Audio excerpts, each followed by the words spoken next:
So here's the deal. One of the easiest ways that you can save money on groceries is to use what you have in your fridge, freezer, and pantry.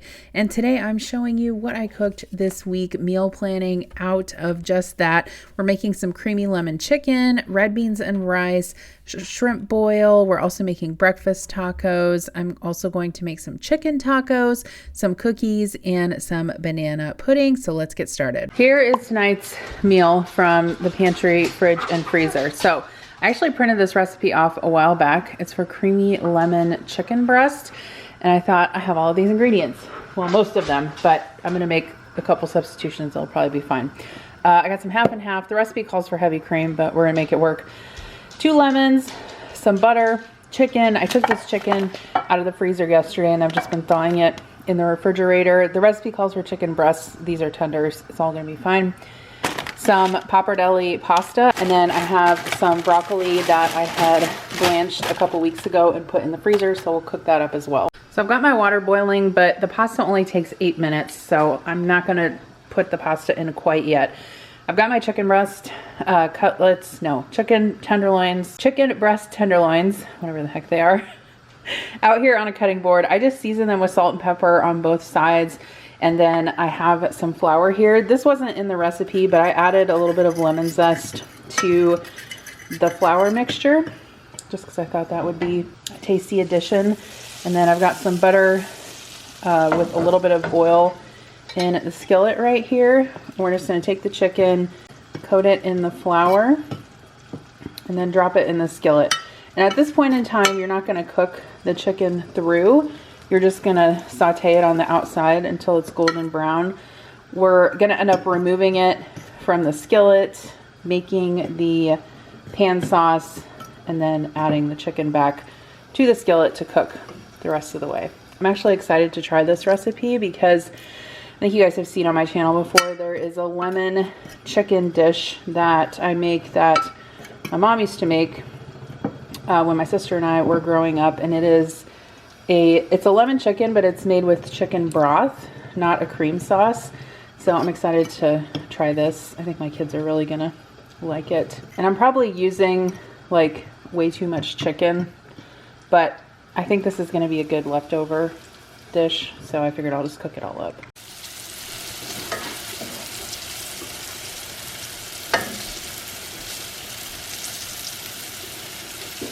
I'm just gonna cook my broccoli in the microwave because I've already have multiple things going on the stove and I don't want another pot on the stove. So I'm just gonna put some water in here, stick it in the microwave for probably like 6 minutes. Okay, we're gonna add our pasta. So all my chicken is done cooking. I just have it resting on a plate back there. I turned the heat on the skillet off just so I wouldn't burn my garlic. But I'm just kind of like scraping up some of the brown bits that were on the bottom of the pan. I added a couple tablespoons of butter and 3 cloves of garlic that I minced. I'm gonna go ahead and add my chicken broth. I added my half and half. I have this little cute packet of Dijon. I'm gonna add some of that as well. And then in this measuring cup, I've got a 1/4 cup of lemon juice with the rest of the lemon zest. So I may have to add some cornstarch to thicken this up, just because in the original recipe it calls for heavy cream. Obviously half and half is not as thick as heavy cream. So I'm gonna bring this up to a simmer, add some Parmesan cheese, probably taste it, see if it needs salt or pepper, maybe add a little bit of cornstarch and water, and then put the chicken back in so it can finish cooking. Don't be like me and think, oh, I don't need a spoon for my cornstarch. I can just shake it out into my measuring cup and it'll go all over my stove. Okay, so I'm gonna turn the heat down on this because this needs to simmer for probably about 10 minutes or so. I'm gonna put a lid over it so the sauce doesn't evaporate too much. So one thing you can do if your pasta is gonna be done too soon, like I just did, is you can just turn off the heat like 2 or 3 minutes before it's done cooking, and then just leave it in the hot water and it should be fine. It shouldn't overcook. Okay, our chicken's done. It smells so good. The sauce is very good. I just put some butter in here after I drain the noodles just to make sure that they don't stick together. So I just served the pasta with the lemon chicken on top with an extra lemon slice and the broccoli in the same bowl. This was so good. Highly encourage you to try this recipe. It is really awesome. I will link it in the description box below. Okay, so today's video is sponsored by Hungry Root, and I am so excited because I've used their service for so long. I love Hungry Root. You guys know I have talked about them here on my channel before, and Hungry Root makes it super easy to eat high quality, nutritious food and eat any diet or health goals by tailoring recipes to a variety of lifestyles. And it's actually perfect if you want to primarily eat out of your pantry and then just order fresh food from them. So here's some of the things that I got from Hungry Root this week. We got some apples. Connor loves to eat these with peanut butter, teriyaki saute kit, squash skillet. Some of these are just groceries, so you can buy standalone groceries, or they also have a ton of recipes on their site that you can choose from. They all take 15 minutes or less to prepare, which is freaking awesome. Vanilla yogurt. I got a good amount of snacks, so my family can have those this week while I'm on travel. Super convenient and glad that I got this box. Buffalo chicken stick, some Partake chocolate chip cookies, sharp cheddar cheese. These garlic and hummus snack packs are really good. Hard-boiled eggs, cuties, pepperoni. My kids love to eat pepperoni with crackers and cheese. Some pickles, kiwi fruit, some of these sour cream and onion, good crisp chips. There's another yogurt. Connor's going to be super excited to have these pancakes. You just heat them up in the microwave, and they came with some maple syrup, pretzel buns, fresh pineapple. We love fresh pineapple. Adam will probably eat these, the Parmesan Crisps snack mix. A lot of the stuff I can't find near me. It's brands that are not available, so that's why I like ordering from Hungry Root as well. Turkey jerky. Actually, I'm probably going to stick this in my travel bag and take that with me. Baby carrots, some naan, rice, panko, peanut butter, chocolate peanut butter granola. This Purely Elizabeth granola is so good, and I have a hard time finding it around me. What's wrong, baby? You want some treats too? There you go. And then we've got these Southwest style chicken patties. These are so good. I've had them before. It's the Mighty Spark brand. Turkey breast. Kira will love that. American cheese. Couple burger patties. I believe these are meant to go with the pretzel buns and the pickles. So that's definitely a quick dinner that Adam can make this week while I'm gone. We have some grilled chicken breast, salami, these little protein pancakes, and a little pepperoni and mozzarella snack pack. Okay, so here's the deal. If you are looking to save money on your groceries, make sure you take advantage of this exclusive offer. For a limited time, you can get 40% off your first box at Hungry Root. Plus, you're going to get a free item in every box for life. So click the link below or go to hungryroot.com and use code JEN. That's 40% off your first box and a free item of your choice for life at hungryroot.com with code JEN. If you guys are looking to save money on your groceries, definitely check out this deal. I'll have a link in the description box below, so make sure you take advantage of that and get 40%.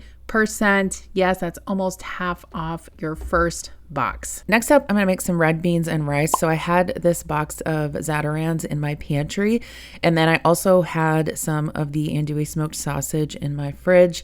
I've got a pepper, onion, some celery that I'm going to dice up, and then I also have a cucumber, and I'm going to use this packet of dill cucumber salad mix from my pantry as well. So this Knorr cucumber salad mix, I actually got it on Amazon in a big pack. It's very good and super quick to make, so I'll link it down below.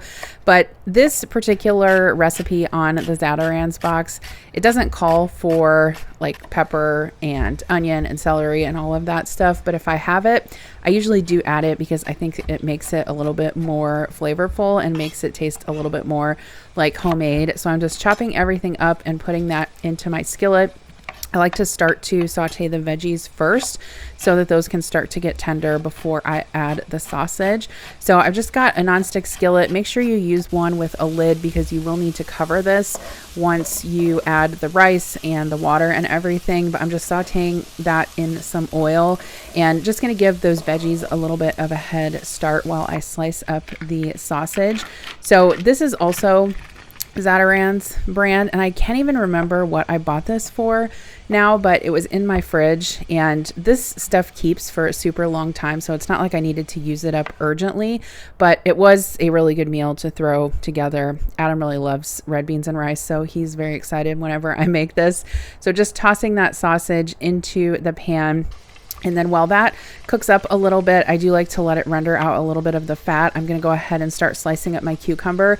So this is a conventional cucumber. I do like to peel those most of the way because the skin is rather thick and waxy. I'm just using my mandolin to slice that, adding the rice and bean mixture to my skillet along with the recommended amount of water. Just stir that up and then put a lid on it and simmer it per the package directions. This is also a meal that I included in one of my previous $10 budget dinner videos. So check that out on my channel if you haven't previously. For the cucumber salad, all you have to do is dump that packet into a bowl with equal amounts of water and a little bit of veggie oil. Whisk it up and add your sliced cucumber. Super easy. My whole family loves this, and it's just a really cheap side dish, like veggie side dish that you can keep all of the ingredients on hand.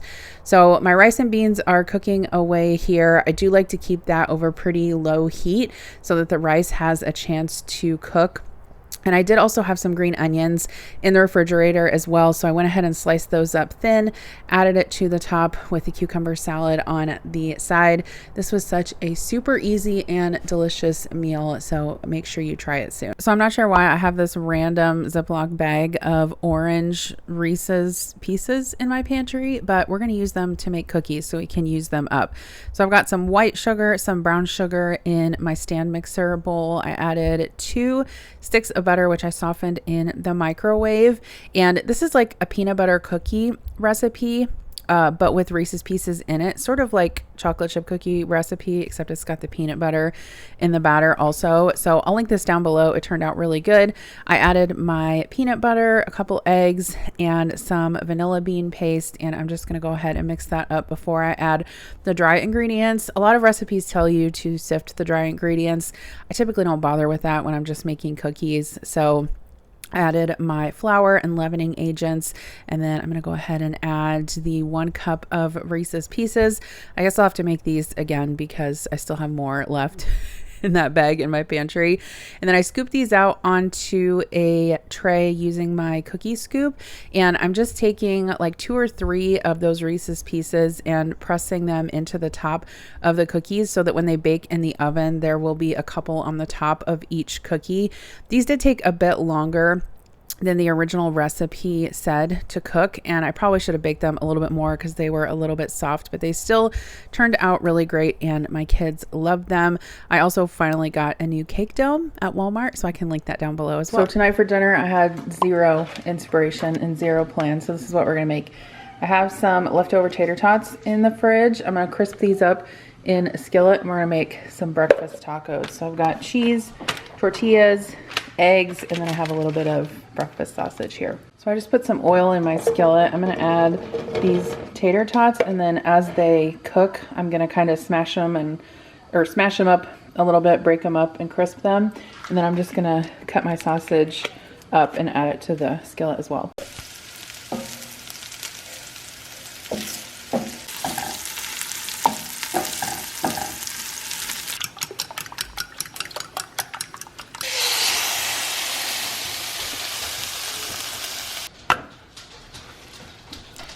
So here's your reminder, if you have leftover tater tots or french fries, don't throw them away, just stick them in the fridge and you can use them in breakfast tacos or scrambles or breakfast burritos.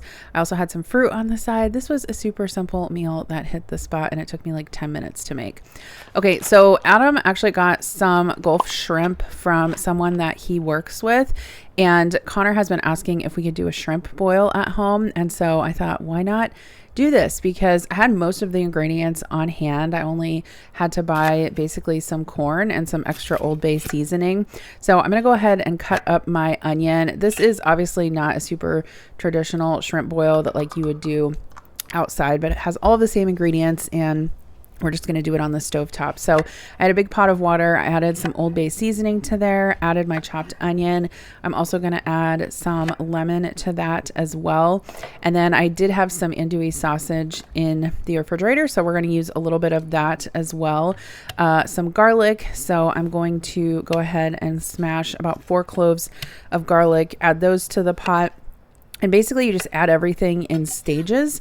So the potatoes will go in a little bit later after the water starts boiling, and then those will cook for a little bit, and then we'll add the sliced up sausage, and then you want to wait until like the very end to add the shrimp because those only take a couple of minutes to cook.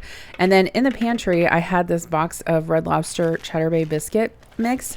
If you guys haven't tried this, it's really good. It tastes almost identical to what Red Lobster has in their restaurants. So I'm just mixing that with a little bit of shredded cheddar cheese and some water, and then I'm going to scoop that out very messily onto a tray. This cookie scoop, it's broken, and I ended up tossing it because I need to get one that the spring actually works on it. Put those in the oven, adding the potatoes to my boiling pot of water with all my seasonings in it. And then after those are done cooking, I'm going to go ahead and add the sliced sausage.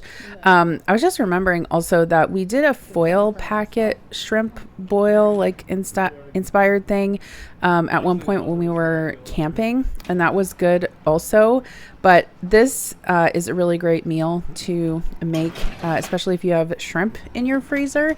I did get some corn on the cob from Walmart. This isn't the best corn on the cob because it's frozen, but it's winter here and I don't think I can find fresh corn on the cob. So just adding that all to the shrimp boil pot. And then once those biscuits come out of the oven, you can go ahead and brush the top with the seasoning mix that's mixed with some melted butter. Make sure you don't skip that step because I think that that's really what makes them taste like the traditional Red Lobster biscuits. Now that everything is done, I'm going to go ahead and add that shrimp. Since this was like super fresh shrimp, I did have to peel and devein it. And oh my gosh, it took me absolutely forever. I'm like, I never want to do this again. Now I know why I buy peeled and deveined shrimp, because it does take quite a while. But I drained off most of the broth, put it back in the pot, and yeah, this was a super simple and delicious dinner. Everyone likes it because they can kind of just pick out the parts that they want, and it turned out really good. So I got this cookbook for Christmas. It's the most recent half-baked harvest cookbook, quick and cozy, and I have a bunch of recipes marked to try. I actually wanted to do a video on this whole cookbook, which I haven't done yet, but I really want to try the maple banana pudding. So this is like a homemade banana pudding, which everyone in my family loves banana pudding, and I just happen to have all the ingredients, so let's make it. So in my saucepan here, we're gonna make basically the pudding mixture first. So this is half a cup of whole milk, and then I added a 1/4 cup of cornstarch in there. I whisked that together. One thing I also wanted to point out, and I can link this saucepan down below. I don't know how well you can see it on the camera, but see the edges here of the inside of the pot are rounded. This is why I love this shape of saucepan, because you can whisk things in it like this, like a sauce or a pudding, and you don't have to worry about using a flat whisk to get into the corners of the saucepan. We're going to add a cup of heavy cream, and in total I've got 2 cups of whole milk in there with the 1/4 cup of cornstarch. The recipe calls for half a cup of maple syrup. I only have a 1/4 cup, so I'm just going to do half maple syrup and half white sugar. And I've got this on about medium heat. So you do have to keep a close eye on this and kind of whisk it continuously just to avoid lumps and so it doesn't scorch on the bottom. But you can see that it thickens up really quickly, like within 5 minutes. The cookbook says to cook this over medium-high heat. I would absolutely not cook this over medium-high heat. You're gonna scorch it, it's gonna be too hot. So I'm gonna add about a tablespoon of vanilla bean paste. The recipe also calls for vanilla bean powder. I don't have that, and I don't think I've ever seen it in the store. It's probably something that I would have to order online. So in this bowl, I've just got a fine mesh sieve over the top here. And once I whisk the vanilla in, we're just gonna pour the pudding through the sieve, and that will just make sure that there are no lumps in it. So I'm gonna let this cool for about 5 minutes. I'll put some plastic wrap directly over the top so it doesn't form a film, and then we'll put it in the fridge to cool. So I'm gonna build my banana pudding. I'm just using one of these Rubbermaid clear containers, and the recipe calls for a cup of whipped heavy cream, but I actually have this partial container of Cool Whip in the fridge. So I'm gonna go ahead and fold that into my cooled vanilla pudding. You just wanna do this kind of a little bit gently so that the whipped cream, or it's not really whipped cream, the Cool Whip doesn't deflate too much. And this will firm up probably even a little bit more as it sits in the fridge for the rest of the day. I sliced up 2 bananas and put them over the layer of crushed up vanilla wafers in the bottom of the dish. Okay, so we got half of our pudding mixture in here, another layer of cookies, another layer of bananas. I'm gonna finish it with the rest of the pudding. Okay, so this turned out so good. I'm gonna go ahead and stick it in the fridge, and then all you have to do is dish this out into a bowl, whatever you wanna have. I guess it's not a slice, whenever you wanna have some of it. All right, so I'm leaving to go on travel a little bit later today, and I wanted to make sure I used up some things that I had thawed before I left. So what I'm gonna do is, I have this diced chicken in the refrigerator, just diced chicken breast. And then I also have these packets of taco seasoning in my spice cabinet. So I rinsed this chicken, drained it. I'm gonna go ahead and saute it in the skillet here, and then we'll keep it warm until dinner time, so my family can have chicken tacos tonight.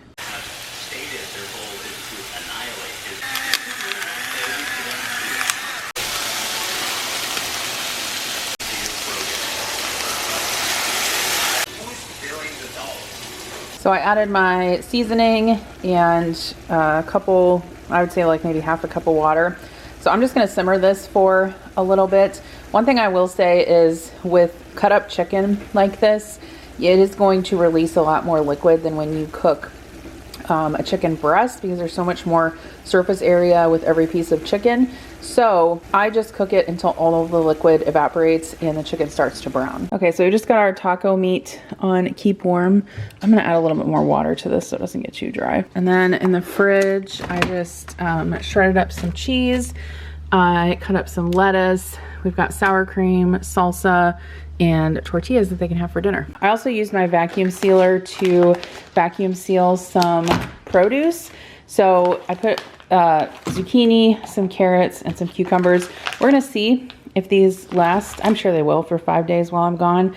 And then I did not use all of this bread, and this is fresh bread from the grocery store, so it goes bad more quickly. So I'm just gonna put these in the garage fridge before I leave. Since groceries are so expensive right now, please, you guys, take advantage of that 40% off code for Hungry Root. I'll have that in the description box below. Plus you're gonna get a free gift in each box. And then if you wanted to watch the video where I did the $10 budget meals from Walmart, you can click this video right here.